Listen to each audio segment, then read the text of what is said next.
a música dolente que invade a madrugada com asas de harmonia tingidas de luar, acariciava o sonho da pantaneira amada, fazendo com ternura a deusa despertar.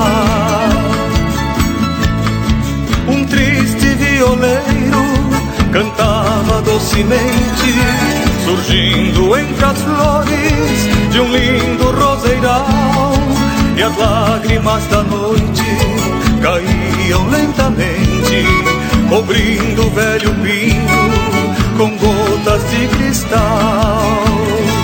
E o violeiro assim cantou, atirando-lhe uma flor: moreninha, tens aí meu carinho e meu amor. Quando abrires essa flor que do meu peito nasceu, vais achar meu coração abraçado com o teu.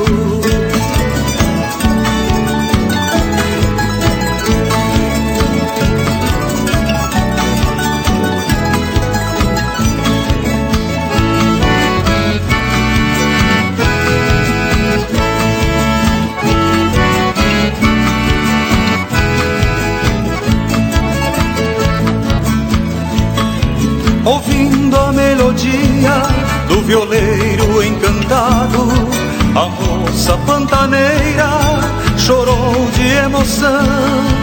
Em seu rosto gracioso as lágrimas corriam, formando uma fonte da mais pura paixão. E vagarosamente a noite se escondia, levando o violeiro com seu triste cantar. Nos olhos da morena a lua refletia o brilho de um amor que jamais vai se apagar.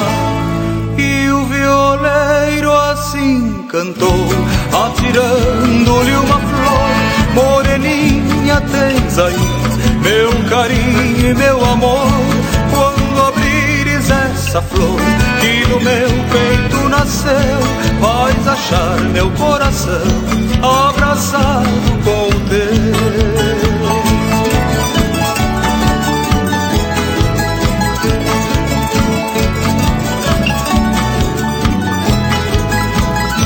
Quando abrires essa flor que do meu peito nasceu, vais achar meu coração abraçado com o teu.